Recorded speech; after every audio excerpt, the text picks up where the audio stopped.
Here, died in flatline, still alive. This is the 100 Years War on Palestine with journalist Chris Hedges and President Hamza. We'll never know. We will never be able to know the person's last name because of me. I'm blocking it. I can't move.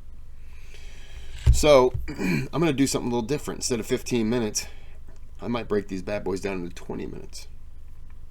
Or 3 minutes. Yeah. I think I'm going to go for 20. Because people get mad at me for 15. Even though on the average of 15-minute video with my talking comes out to be 23 minutes. And the average view is 6 minutes. Okay. So, let's get into the video. Bismillahirrahmanirrahim. وصلى الله على سيدنا محمد وعلى آله وصحبه وسلم تسليما كثيرا ولا حول ولا قوة إلا بالله. First of all, I want to welcome everybody. Assalamu alaikum. Yeah, I'm going to throw some. I guess I can't mess with the size, but I'm going to leave those on just so that I can kind of understand what's being said if I can't exactly hear it.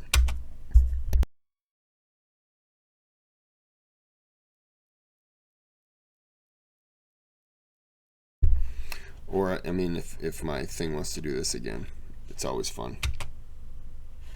Oh, I hate this. Peace be upon you.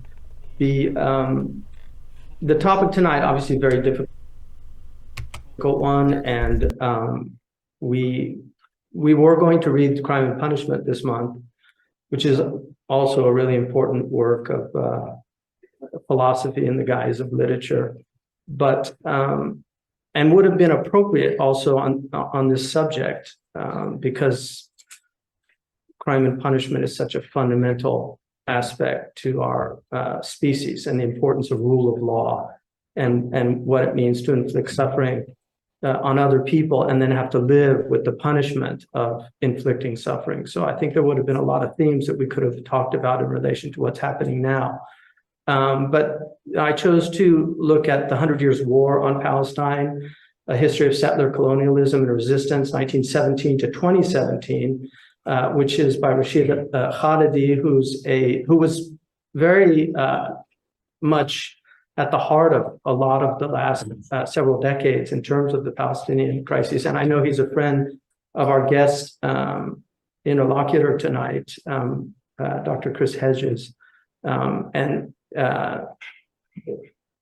Chris has, I think, been a voice for the unvoiced, a voice for a lot of oppressed people. He's somebody, I think, who really walks his talk, but he's also somebody who he's a Pulitzer Prize winning journalist and journalist in the real sense of that word, because it's been such a prostituted word today. Like journalism, a journalist today is almost an insult to be called a journalist, but journalism is the only private enterprise that's mentioned in the Constitution of the United States, because a free press, according to the people that founded the U.S., really believed that it was essential to have a type of government where people had a voice and elected representatives who would pursue their interests. And they felt they had to be educated, and the press was the way that they thought was the primary source of that. And I know, Chris spent a lot of time in horrific war zones. And if you want to read a really powerful book that I think what he concluded from all that experience is in his book, War as a Force That Gives Us Meaning. It's a very powerful book, it's a very important book. And unfortunately, it's something, it seems to be a go-to default setting for a lot of governments when they need to try to pull people together when they see things unraveling. But he also has, I think, written some really powerful works on the decline and fall of the society we're in, which is not just the U.S. society, but has global implications. I think a lot of, we can see the diminishment of trust. And then I also have Sister Fadwa Silmi, who is a Palestinian American who's lived in Palestine. Her parents are from Palestine. And so I thought it was important to have particularly a female Palestinian voice, because so much of the suffering that has been inflicted of late is on the women and on their children. And then hopefully we'll have Sister Hala Hijazi towards the end of this program. The first thing I want to ask you, Kris, I know you know this book, and I don't know if you're familiar with or have ever read him, but Hilaire Belloc wrote a book called The Crisis of Civilization back in the 30s. But one of the things that he said that he thought there were some postulates that were necessary whenever you wanted to look at global developments historically, great social developments historically. And his first postulate was that truth lies in proportion. And what he meant by that, he said, was that you do not tell a historical truth by merely stating a known fact, nor even by stating a number of facts in certain and true order.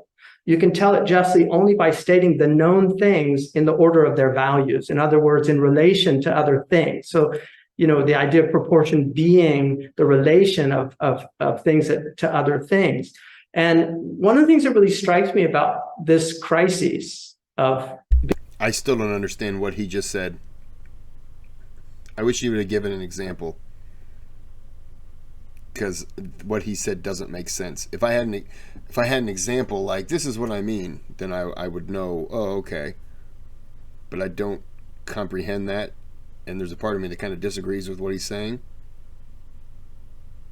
But I think I disagree with him because I don't quite understand what he's saying. But anyways. Because, there's the material war, the physical war that inflicts so much suffering, but then there's this propaganda war that is so effective and has been effective for a really long time. And I just, the example he uses is, if you ask somebody, who was Shakespeare, who doesn't know who Shakespeare is, and you say, well, he was this guy that wrote plays back in the 16th and 17th century. He says, that's not untrue, it's a fact, but it doesn't tell you truthfully who Shakespeare is. You have to... Didn't Shakespeare plagiarize most of his stuff? Pretty much took the works and then maybe changed them a little bit and then put them out. So he gets credit for stuff that was kind of already around. I don't know if there was anything that he did that was actually original Shakespeare material. Now, I don't know. I'm not saying he doesn't, but I don't know. But I thought he plagiarized most of his work, which wasn't... you kind of took things and you kind of put a twist on them and made them your own thing. To relate him in relation to the other playwrights of the English language and conclude that he's the greatest playwright in the English language. That is a more accurate picture of getting to the truth of who that man is, as opposed to just stating a fact. And I think there's so many facts are stated about this issue. So what I want to ask you first, especially in light of Dr. Khadidi's book, what do you think in terms of the facts to put them in a proper proportionality? How would you state this, what this conflict is really about? Well, I think it's an important book because the patterns of this settler colonial project haven't changed since they began. So you have historic Palestine, you have the disintegration of the Ottoman Empire in the wake of World War I. Now, those who live within historic Palestine, as is true, all the way out throughout the Middle East, for 20 centuries, are under Ottoman rule. You have the rise of nationalist movements and national identity. That is true for the Zionists, who begin their settler colonial project after the war through British patronage, but it's also true for the Palestinians.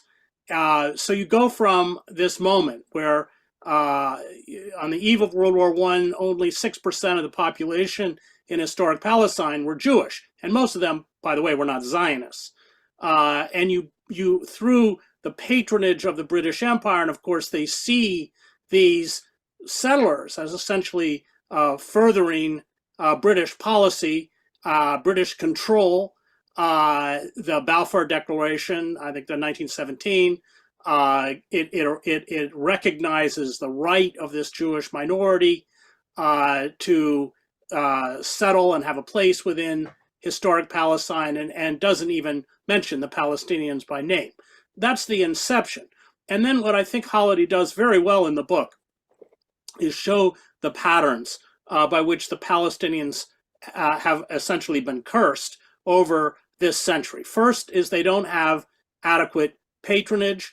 In many ways, the Arab regimes, including their neighboring regimes, will at best pay lip service to their oppression and often sell them out. The big case would be King Abdullah in then Transjordan. It becomes Jordan, where he cuts a deal with the Zionist militias to take the West Bank through his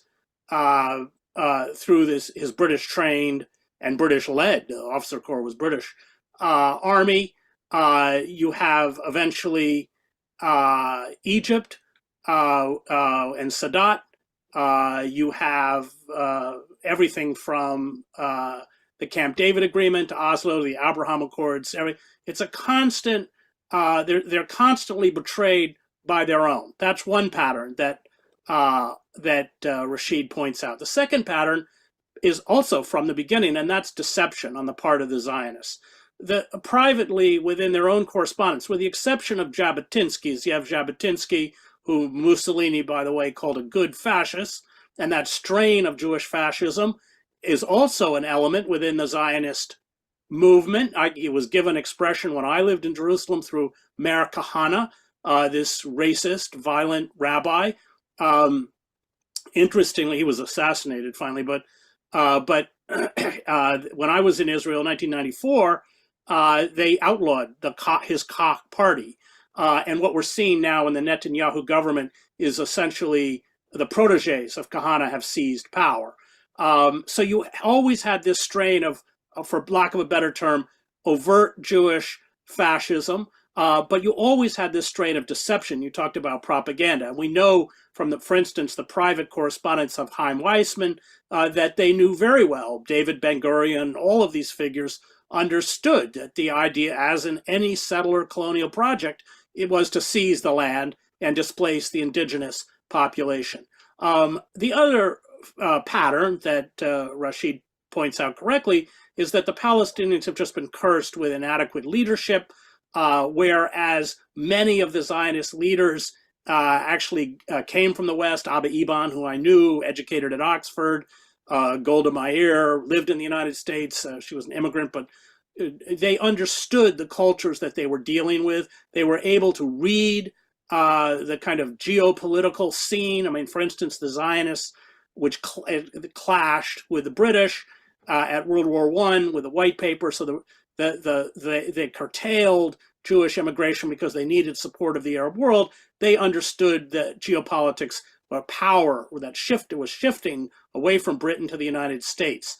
And the third pattern is the essential inability on the part of the Palestinians to ever build effective resistance movements. Now, Rashid points out, I think correctly, that repression, because remember, up till the Arab Revolt, which I think was the Palestinian Revolt, which I think was 1937, and by the way, the British deployed 100,000 troops. They armed Jewish militias to crush this. I think 1 out of 4 Palestinians were either killed or wounded or displaced. I mean, this was all before the Nakba. So the inability on the part of the Palestinians, that revolt, it came too early in a way.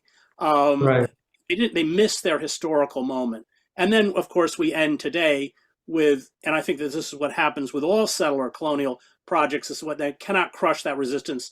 They engage in open acts of genocide, which is what I would describe happening in Gaza. So what the great thing about that book is that it hits those patterns which have kind of bedeviled the Palestinians up until the present moment, all of which, and of course I spent 7 years covering Palestine, much of that time in Gaza, and I can assure you the Israelis lie like they breathe. I mean, their primary job of the propaganda machine was to discredit whatever it was we reported on the ground. Right. Just I'm going to get to something, but before that, one of the books, because all I've been doing in the last almost 2 months now is just going through several books on this subject, like a real deep dive. But one of the books that really shocked me is this the British pacification of Palestine. So this is the British Army, the colonial state, and the Arab Revolt, 1936 to 1939. And one of the things that was fascinating, because I think what shocked a lot of people, and you actually had Palestinians flying Irish flags. Yeah, well, because the techniques that were used to subdue it all came from Ireland were used against Palestine. There are many cases it's the same British officers. Yeah, it's amazing. So you have these, like the home demolitions, that was all Irish, British practice, English practice in Ireland. The assassinations of the leadership. But one of the things that really, Piers Morgan recently said, well, the Irish situation gives us some hope, neglecting the fact that it took them 700 years, right, to get where they've gotten, but I think the fact that so many of these techniques are, I think they're so antiquated and anachronistic in terms of the general tenor around the globe. There's so many people that are so horrified by these things that were standard practice in a lot of the pre-modern world. Like, I think there was just much more of this, but now there's just a real backlash. But one of the things I wanted to ask you, I was curious about the fact that he didn't really go into the Christian Zionism, because one of the things that really strikes me as fascinating about this is that the Christians have more to do with the establishment of the state of Israel than the actual Jews did.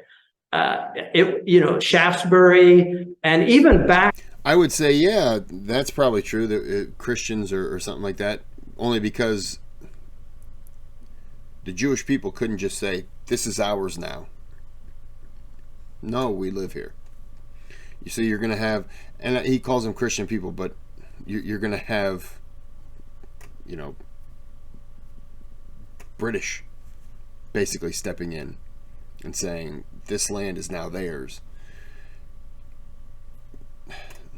So, yeah, I understand what he's saying. This is going to be more about the religious aspect of everything, I can already tell. But, yeah, no, I also had to pause it just because I've been listening, and I was just pausing it to say, yes, the British would step in and do that. And it sounds like they were in a hurry to do it because they were losing political top billing to the U.S. eventually. That makes sense. This is like 200 years. It goes way back, which is a kind of English Christian heresy. This idea we have to get all the Jews back to hasten the apocalypse, so that that Jesus can come back. And I was just really struck by the fact that these Zionist Christians like Balfour and there were several of them that were just I think hell-bent on making this thing happen. But one of the things that Dr. Thomas Cleary thought, and he's by far the smartest human being I've ever met, but he actually thought that at the root of it was a deep anti-Semitism. that they really wanted to kind of deal with what used to be called the Jewish question, this idea of this problem of the alien within our midst. And they believed in a lot of these conspiracy theories. But he saw it as just a really vicious thing to do, to put them in the midst of a place in this kind of colonial settler environment amidst people that are obviously going to react at having their land taken from them, and the fact that they have the support of now over 1 billion people on the planet.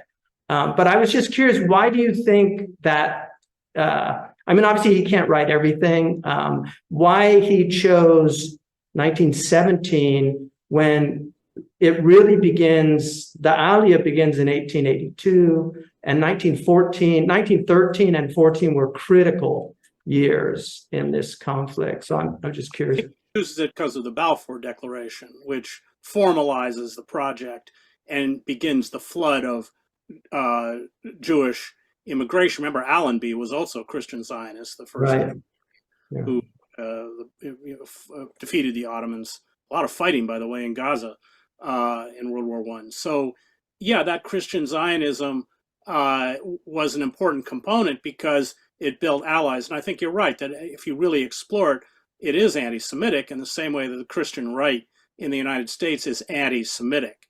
And more explicitly within the Christian right in the United States, because at the end times, I think it's 160,000 Jews or something are saved and the rest are incinerated with everyone else. So it is a kind of bizarre, mythical vision that has always been part of, within the Christian rubric. But yes, it was this alliance. And I don't think there's any secret that the British aristocracy, the Christian British aristocracy, did not really want Jews in Britain.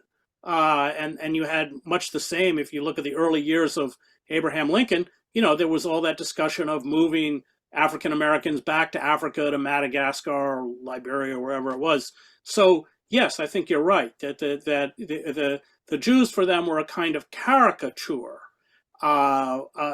which had kind of wrapped in a kind of biblical or Christian mythology. I think that's right. Yeah, I'm gonna say I don't think Jewish people in America in the 1800s were ever, they might have been looked at because they were Jewish. People they looked down on the Germans, they looked down on other countries, they looked down on Asian, they looked down on, it is what it is. But I don't think Jewish people were looked down on like a black person would have been looked down on. They were looked down on as if they weren't working in a field or owned, then what good were they? So I don't think they had it quite as bad. Unless I'm misunderstanding what he's saying. It sounded like he was making a comparison, apples to apples. No.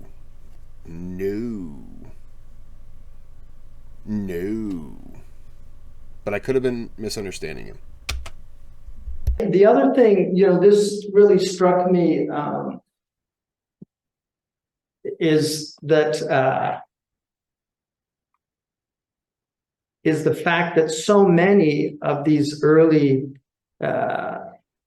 Jews were totally opposed to Zionism, and in fact, the overwhelming majority of practicing Jews in particular, because as you know, I mean, the Zionists, Herzl and Weizmann, I mean, they were arch secularists. They did not, and in the Jewish state, which is a fascinating read, but in the Jewish state, he actually talks about settling Argentina, like there was plenty of land there and maybe they could all go to Argentina. It was a good climate.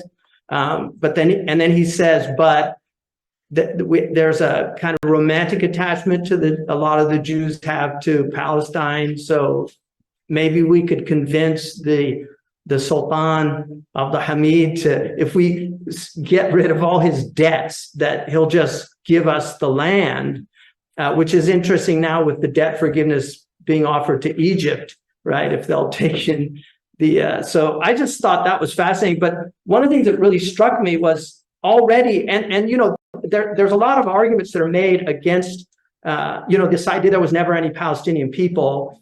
Well, there was really not a Jewish nationalistic idea either. And you cannot argue that Solomon's empire was a kind of nationalistic, in a modern nation state idea. But the Palestinians were actually developing a pretty serious national identity very early and using the term Philistini, which was more of a geographical term for them, like how the Philistini, like he's Shami or he's Lebanese. It was used in the Ottoman period like that. But I thought it was very interesting that the British during the Mandate allowed the Zionists to really create a state within a state. They were already functioning by the mid-30s as a state, and yet the Palestinians, they would not allow them to develop their government institutions at that time, even though they had them at the time of the Ottomans. I mean, you had the Alami, Musa Alami was the mayor of Jerusalem. They had courts of law. They had you know, very serious institutions in the country, but the British did not allow them, while at the same time they were clearly allowing the Zionists to build up, including the Haganah, building up really a paramilitary, which eventually becomes the IDF. Okay, I gotta just pause it. I was gonna let him finish his point, but I think he's just gonna keep going, and so I'm just gonna interrupt him, and then we'll come back, part two. I should have stopped it at 20 minutes, but so I will still stop it at 40. So, it's part one. There's a thanks button on the channel. You can donate if you'd like to. This was a donated request. And so by donating to the channel, you can request videos. You can still request videos. They just take longer to get to. There's a subscribe button. You can click on that if this is stuff that you like seeing. I have other content as well. You can subscribe. You can request me to do other stuff. It doesn't have to necessarily be just this. It could be anything. I know a lot of people want me to do other things, but this is where the requests come from. So, you know, request me to do other things and I will. And then there's the thumbs up button. Click that. If you click the thumbs down button, you're going to find yourself sitting on a chair with a single nail sticking through it. And that nail is going to go to a very, very special place that you don't want it to go to. It's going to be a rusty nail too. Talking about your butthole. And there you go. So, until next time, have a good day, have a good night.